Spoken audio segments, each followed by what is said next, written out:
Item ಯಾವುದೇ ಇರಲಿ try ಮಾಡಿ ಆಚಿ ಚಿಕನ್ ಮಸಾಲಾ. ಆಚಿ ಚಿಕನ್ ಮಸಾಲಾ. ಇರಾನ್ ಅಮೆರಿಕ ಸಂಘರ್ಷದ ನಡುವೆ ಅಮೆರಿಕಾದ ವೈಟ್ ಹೌಸ್ನ ಬಳಿ ಮತ್ತೊಮ್ಮೆ ಗನ್ ಸದ್ದು ಮಾಡಿದೆ ಅನ್ನೋದು ಗೊತ್ತಾಗ್ತಾ ಇದೆ. ಹೌದು, ಅಮೆರಿಕಾದಲ್ಲಿ ಅಧ್ಯಕ್ಷ ಡೊನಾಲ್ಡ್ ಟ್ರಂಪ್ ಅವರನ್ನೇ ಟಾರ್ಗೆಟ್ ಮಾಡಲಾಗಿತ್ತು. ವೈಟ್ ಹೌಸ್ನಲ್ಲಿ ಟ್ರಂಪ್ ಇದ್ದಾಗಲೇ ಗುಂಡಿನ ದಾಳಿಯಾಗಿದೆ. ಶ್ವೇತಭವನದ ಸಂಕೀರ್ಣದ ಬಳಿ ಅವೆನ್ಯೂ NW ಬಳಿ ಘಟನೆಯಾಗಿದೆ. ಪ್ರತಿ ದಾಳಿಯನ್ನು ನಡೆಸಿ ಇಬ್ಬರನ್ನ ಹೊಡೆದುರುಳಿಸಿದ್ದಾರೆ ಭದ್ರತಾ ಸಿಬ್ಬಂದಿಗಳು. ಅಮೆರಿಕದ ಶ್ವೇತಭವನ ಲಾಕ್ ಸುತ್ತಮುತ್ತ ಹೈ ಅಲರ್ಟ್ ಅನ್ನು ಘೋಷಣೆ ಮಾಡಲಾಗಿದೆ. ಈ ಮೂಲಕ ಮತ್ತೊಮ್ಮೆ ಅಮೆರಿಕ ಅಧ್ಯಕ್ಷರನ್ನ ಗುರಿಯಾಗಿಸಿಕೊಂಡೇ ಈ ವ್ಯಕ್ತಿ ಬಂದಿದ್ದ ಅನ್ನುವಂತಹದ್ದು ಈಗಿರುವಂತಹ ಪ್ರಶ್ನೆ. ಇತ್ತೀಚೆಗೆ ಈ ರೀತಿಯ ಅಟೆಂಪ್ಟ್ಗಳ ಸಂಖ್ಯೆ ಜಾಸ್ತಿ ಆಗ್ತಾ ಇದೆ. ಅಮೆರಿಕ ಅಧ್ಯಕ್ಷ ಡೊನಾಲ್ಡ್ ಟ್ರಂಪ್ ಅವರನ್ನು ಗುರಿಯಾಗಿಸಿಕೊಂಡು ಅವರನ್ನು ಮುಗಿಸಬೇಕು ಅನ್ನುವಂತಹ ನಿಟ್ಟಿನಲ್ಲಿ ಸಂಚು ರೂಪಿಸ್ತಾ ಇರುವಂತಹ ಪ್ರಕರಣಗಳು ವರದಿ ಆಗ್ತಾ ಇವೆ. ಇನ್ಫ್ಯಾಕ್ಟ್ ನಿನ್ನೆ ಅಷ್ಟೇ ಇವಾಂಕಾ ಹತ್ಯೆಗೆ ಇರಾನ್ ಮಿಲಿಟರಿ ಸೇನೆ ಪ್ಲಾನ್ ಅನ್ನು ಮಾಡಿಕೊಂಡಿತ್ತು ಅನ್ನುವಂತಹ ವಿಚಾರ ಜಗಜ್ಜಾಹೀರಾಗಿತ್ತು. ಕಳೆದ ಕೆಲ ವರ್ಷಗಳಿಂದ ಅದಕ್ಕೆ ವ್ಯಕ್ತಿಯೊಬ್ಬನನ್ನ ಇರಾನ್ ಸೇನೆ ಛೂ ಬಿಟ್ಟಿತ್ತು ಅನ್ನೋದು ಗೊತ್ತಾಗಿತ್ತು.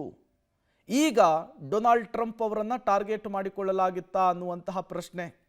ಡೊನಾಲ್ಡ್ ಟ್ರಂಪ್ ಅವರು ಶ್ವೇತಭವನದಲ್ಲಿದ್ದಂತಹ ಸಂದರ್ಭದಲ್ಲಿಯೇ ಈ ಗುಂಡಿನ ದಾಳಿಯಾಗಿದೆ. ನೀವು ನೋಡ್ತಾ ಇರುವಂತಹ ಫೋಟೋ ಇದೆಯಲ್ಲ, ಈತನೇ ದಾಳಿಕೋರ ಅನ್ನೋದು ಗೊತ್ತಾಗ್ತಾ ಇದೆ. ವೈಟ್ ಹೌಸ್ನಲ್ಲಿ ಡೊನಾಲ್ಡ್ ಟ್ರಂಪ್ ಅವರು ಇದ್ದಂತಹ ಸಂದರ್ಭದಲ್ಲಿಯೇ ಕೈಯಲ್ಲಿ ಗನ್ನನ್ನು ಹಿಡಿದು ಈತ ಫೈರಿಂಗ್ ಮಾಡೋದಕ್ಕೆ ಮುಂದಾಗಿದ್ದಾನೆ. ಇನ್ಫ್ಯಾಕ್ಟ್ ಅಮೇರಿಕಾದಲ್ಲಿ ಗನ್ ಒಂದು ರೀತಿ ಆಟಿಕೆಯ ರೀತಿಯಲ್ಲಿ ಸಿಗುತ್ತೆ, ಈಸಿಯಾಗಿ ಸಿಗುತ್ತೆ. ಡೀಟೇಲ್ಸನ್ನು ಕೊಡೋದಕ್ಕೆ ಶಬೀರ್ ಸಂಪರ್ಕದಲ್ಲಿ ಜಾಯಿನ್ ಆಗಿದ್ದಾರೆ. ಶಬೀರ್, ಡೊನಾಲ್ಡ್ ಟ್ರಂಪ್ ಅವರನ್ನ ಟಾರ್ಗೆಟ್ ಮಾಡಿಕೊಂಡೇ ಈತ ಬಂದಿದ್ದ ಅನ್ನೋದು ಸ್ಪಷ್ಟ. ಬಟ್ ಈತನ ಹಿಂದಿರೋದು ಯಾರು ಅನ್ನೋದು ಈಗಿರುವಂತಹ ಪ್ರಶ್ನೆ.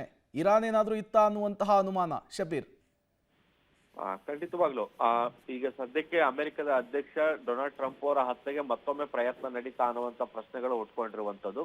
ವೈಟ್ ಹೌಸ್ ನ ಹೊರಗಡೆ ಒಬ್ಬ ಅಪರಿಚಿತ ವ್ಯಕ್ತಿಯೊಬ್ರು ಬಂದ್ರು ಸರಿಸುಮಾರು 30 ರೌಂಡ್ಗಳಲ್ಲಿ ಫೈರಿಂಗ್ ಮಾಡ್ತಾನೆ ಅನ್ನುವಂಥದ್ದು ಗೊತ್ತಾಗ್ತಾ ಇರುವಂತ ಸಂಗತಿ.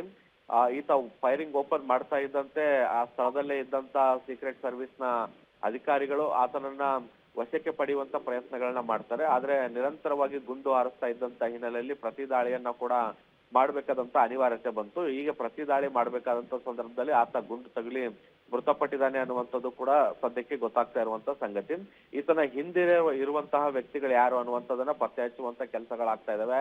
ಆ ಒಂದು ವ್ಯಕ್ತಿಯ ಹಿನ್ನೆಲೆಯನ್ನ ಕೆದಕುವಂತ ಕೆಲಸಗಳು ಕೂಡ ಸದ್ಯಕ್ಕೆ ಅಮೆರಿಕದ ಪೊಲೀಸ್ ಅಧಿಕಾರಿಗಳು ಕೂಡ ಸದ್ಯಕ್ಕೆ ಮಾಡ್ತಾ ಇರುವಂತದ್ದು. ಆ ಮೂಲಕ ಡೊನಾಲ್ಡ್ ಟ್ರಂಪ್ ಅವರ ಹತ್ಯೆಗೆ ನಿರಂತರವಾಗಿ ಪ್ರಯತ್ನ ಏನಾದರೂ ನಡೀತಾ ಇದೆಯಾ ಅನ್ನುವಂತಹ ಪ್ರಶ್ನೆಗಳು ಕೂಡ ಉಟ್ಕೊಂಡಿರುವಂತ ಹಿನ್ನೆಲೆಯಲ್ಲಿ ಆಯಾಮದಲ್ಲೂ ಕೂಡ ಈಗ ಸದ್ಯಕ್ಕೆ ತನಿಖೆಯನ್ನ ಸೀಕ್ರೆಟ್ ಸರ್ವಿಸ್ ನ ಅಧಿಕಾರಿಗಳು ಮಾಡ್ತಾ ಇದ್ದಾರೆ. ಓಕೆ ಶಬೀರ್, ಹಾಗೆ ಸಂಪರ್ಕದಲ್ಲಿರಿ, ಮತ್ತಷ್ಟು ಡೀಟೇಲ್ಸ್ ನಿಮ್ಮಿಂದ ಪಡಿತಾ ಹೋಗ್ತೀವಿ.